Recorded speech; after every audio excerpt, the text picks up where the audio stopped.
하나님 아버지, 거룩한 주일을 맞이하게 하시니 감사드립니다. 오늘 하루 하나님께 찬송하며 기도하며 감사함으로 드리는 우리 예배를 기쁘게 받아주시고 예배를 통하여 치유와 회복과 새 힘을 공급받는 은혜 충만한 예배가 되게 하옵소서. 감사합니다. 예수 그리스도의 이름으로 기도드립니다. 아멘. 찬송가 67장입니다. 67장. 통일 찬송가 31장입니다.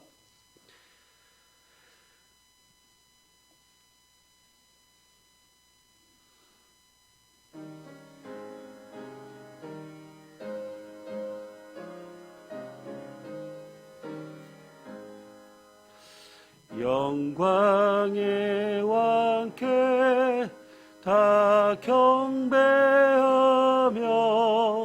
그 크신 사랑 늘 찬송하라. 옛부터 영원히 참 방패시니 그 영광의 주를 다 찬송하라. 능력과 은혜 다 찬송하라. 그 옷은 햇빛 그 집은 궁창 그늘의 소리로 주노하시고 북풍의 날개로 달려가신다. 저 아름답고 놀라운 일이 가득한 이 땅 다 주의 조화. 그 힘찬 명령에 더 잡히나니 저 푸른 바다는 옷자락이라.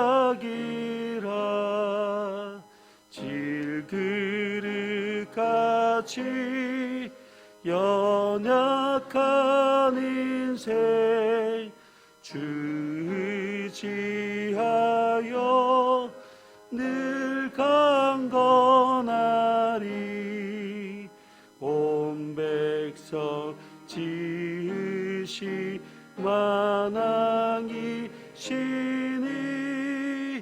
그 자비 영원히 변함없어라.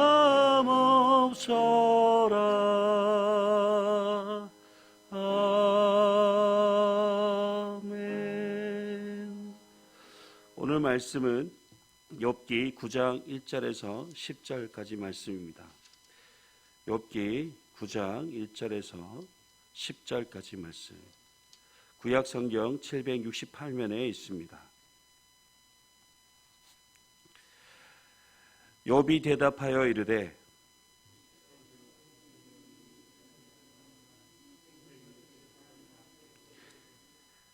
사람이 하나님께 변론하기를 좋아할지라도 천마디에 한마디도 대답하지 못하리라.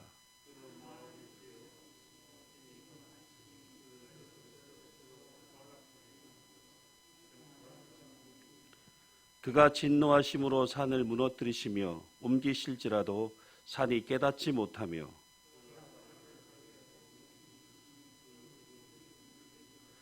그가 해를 명령하여 뜨지 못하게 하시며 별들을 가두시도다.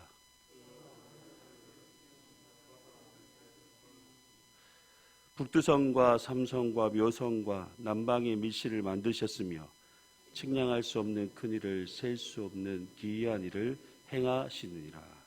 아멘. 욥기를 읽으면서 각 개인이 가지고 있는 사회적, 종교적 세계관이 서로 다른 것이 인간관계에서 얼마나 큰 고통을 주는지 다시 한번 생각하게 됩니다. 그리고 욥이 겪고 있는 고난을 어떻게 생각하고 받아들이느냐에 따라 욥과 세 친구의 대화 속에서 관계가 뒤틀어지고 극심하게 대립하고 있는 것을 보면서 올바른 인간관계에 대해 다시 한번 생각하게 합니다. 빌닷은 엘리바스와 같이 인과응보의 논리를 가지고 욥과 그의 가족이 죄를 범하였기에 정의로우신 하나님께서 심판하신 것이고, 그 결과로 욥이 이렇게 고난을 가운데 있게 되었다라고 이야기하고 있습니다. 그런데 빌닷이 욥에게 하는 말이 권면이 아니라, 위로의 말이 아니라 책망에 가깝고, 욥을 정죄하는 성향이 강해서 욥의 감정을 누그러뜨리기보다는 욥의 마음을 더욱 격분하게 만드는 상황으로 와전되어 가고 있습니다. 여러분, 아무리 좋은 말이라고 해도 상대방의 입장에서 생각하거나 고려하지 않고 내뱉는 말은 상대방의 마음을 격분하게 한다는 사실을 기억해야 할 것입니다. 욥은 빌닷의 말을 듣고 어느 정도 동의하는 것처럼 보이지만 친구의 말로 인해 격분된 마음은 하나님의 공의롭고 의로우신 것조차 원망스럽기만 한 것 같습니다. 욥은 하나님에 대해 세 가지 사실을 인정하고 확인합니다. 하나님은 의로우시며 완전하신 분이라는 것을 인정합니다. 우리가 잘 알고 있듯이 하나님은 의로우신 분이십니다. 세상에서 아무리 의로운 사람이라고 할지라도 하나님 앞에서 의롭다 할 수 있는 사람은 하나도 없을 것입니다. 하나님 앞에서 자신의 의로움을 자랑하는 사람만큼 어리석은 사람은 없을 것입니다. 하나님 앞에서 어느 누구도 자기 의로움을 변론한 사람은 없습니다. 성경은 분명하게 말합니다. 의는 없나니 하나도 없다. 우리는 죄인에 불과한 자입니다. 그러나 예수 그리스도 안에 있는 속량으로 말미암아 하나님의 은혜로 값없이 의롭다 하심을 얻은 자들이 되었습니다. 그래서 어느 누구도 하나님 앞에서 나의 의로움을 자랑할 수 없습니다. 하나님의 의로우심과 지혜에 비하여 인간의 의와 지혜가 보잘것없다는 사실을 기억해야 할 것입니다. 우리는 그저 하나님의 의로우심을 인정하고 그분의 의로우심을 찬양하는 삶을 살아야 합니다.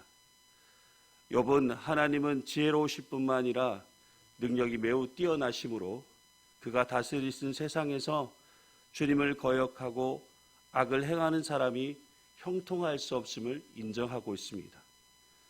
그런데 욥이 하나님을 인정하는 말이 하나님을 존경하는 마음에서 나온 말이 아닙니다. 자기처럼 연약한 인간이 이처럼 위대한 하나님을 상대로 소송을 제기하면 절대 이길 수 없다라는 절망감에서 표현되어진 말입니다. 욥은 내면 깊숙한 곳에서 전능하시고 의로우신 하나님께서 왜 자기를 치시는지 이해가 되지 않는다는 의미로 하나님께 탄식하고 있습니다. 그러면서 욥은 곧이어 하나님을 매우 파괴적인 능력의 전능자로 고백하고 있습니다. 성경은 하나님의 현현을 종종 파괴적인 분으로 묘사할 때가 있습니다. 오늘 말씀 6절과 7절에 보시면 그가 진노하심으로 산을 무너뜨리시며 옮기실지라도 산이 깨닫지 못하며 그가 땅을 그 자리에서 움직이시니 그 기둥들이 흔들리는도다. 하나님은 온 우주를 창조하시고 다스리시는 분이십니다. 세상을 창조하신 하나님께서 당신의 전능하신 권능으로 세상을 섭리하실 때에 때로는 파괴적인 역사를 행하실 때가 있습니다. 여러분, 하나님이 창조주라는 사실은 그분이 가지고 있는 능력도 중요하지만 더 중요한 것은 세상의 모든 것을 완벽하게 만드시는 그분의 지혜입니다.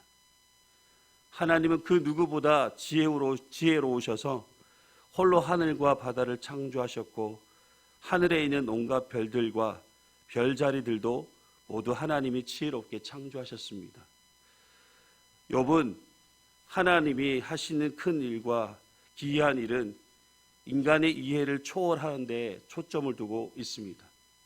그런데 이런 하나님의 행하시는 역사를 인간이 다 이해할 수도 없고 깨달을 수도 없다라는 것입니다.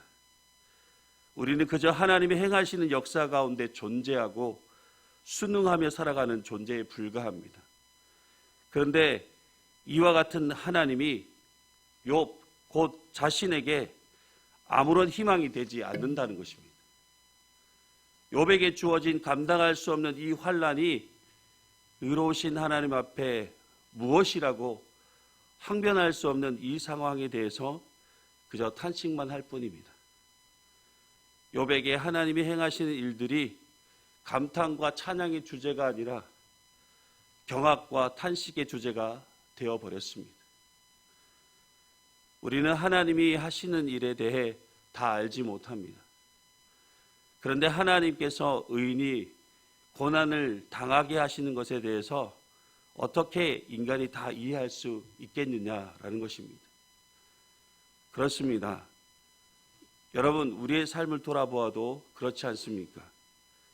지금 여러분이 당하고 있는 일들에 대해서 여러분들이 다 이해할 수 있겠습니까? 하나님이 지금도 살아계시는데 내가 이런 어려움을 주시는 것에 대해서 우리가 이해할 수 있겠습니까? 전혀 이해할 수 없습니다. 그래도 우리가 무엇을 믿고 있습니까? 내가 지금 당하고 있는 어려움들에 대해서 왜 하나님께서 이렇게 하시는가에 대해 이해할 수 없어도 하나님은 그분만의 목적과 계획을 가지고 계실 것입니다. 그 계획과 목적이 무엇인지 우리가 다 알 수 없지만 우리가 분명하게 믿는 것은 하나님의 선하심입니다. 무엇보다 하나님을 사랑하는 자, 곧 그의 뜻대로 부르심을 입은 자들에게는 모든 것이 합력해서 선을 이루실 것을 믿기 때문입니다. 그래서 지금 여러분들이 당하고 있는 그 어떤 고난과 어려움에도 인간적으로 잘 이해가 되지 않아도 하나님께서 반드시 그 모든 것을 합력하여 선이 되게 하실 것을 믿으시는 여러분 되시길 바랍니다. 이 믿음을 가지고 오늘 하루도 낙심하지 않고 오직 하나님만 바라보며 믿음으로 승리하는 삶을 살아가시는 저와 여러분 되시길 주님의 이름으로 축복합니다. 기도드리겠습니다. 하나님 아버지, 오늘 하루도 하나님께서 행하시고 섭리하시는 모든 역사를 다 이해할 수도 없고 다 알 수도 없지만 가장 선하신 하나님께서 우리의 삶을 합력하여 선을 이루게 하여 주실 것을 믿습니다. 인간의 지혜와 이성을 이해하려고 하는 것보다 그저 하나님의 선하심을 믿고 믿음으로 순종하는 삶을 살아갈 수 있도록 인도하여 주시옵소서. 오직 하나님만 바라보며 의지함으로 우리에게 주어진 삶의 모든 어려움과 환난을 넉넉히 이기며 살아갈 수 있도록 우리를 인도하여 주시옵소서. 오늘도 우리의 삶을 가장 선한 길로 인도하신 하나님께 감사와 찬양과 기도함으로 하나님께 영광 돌리는 거룩한 주일이 되게 하여 주시옵소서. 감사를 드리며 예수 그리스도의 이름으로 기도드리옵나이다. 아멘. 하늘에 계신 우리 아버지, 아버지의 이름을 거룩하게 하시며 아버지의 나라가 오게 하시며 아버지의 뜻이 하늘에서와 같이 땅에서도 이루어지게 하소서. 오늘 우리에게 일용할 양식을 주시고 우리가 우리에게 잘못한 사람을 용서하여 준 것 같이 우리 죄를 용서하여 주시고 우리를 시험에 빠지지 않게 하시고 악에서 구하소서. 나라와 권능과 영광이 영원히 아버지의 것입니다. 아멘. 함께 기도하실 때에 여전히 확산세가 계속해서 이어지고 있는 코로나 바이러스를 위해서 기도해 주시고 힘겹게 선교하시는 해외 선교사님들을 위해서 기도해 주시고 예배의 정상화와 교회의 부흥과 성장을 위해서 기도해 주시고 질병 중에 있는 환우들을 위해 기도해 주실 때 특별히 암투병 중에 있는 우리 환우들을 위해서 기도해 주시고 힘들고 어렵게 생활하고 있는 우리 교우들을 위해서 기도해 주시고 여러분의 개인적인 기도 제목을 가지고 함께 기도하시다가 돌아가시길 바랍니다. 다 같이 기도드리겠습니다.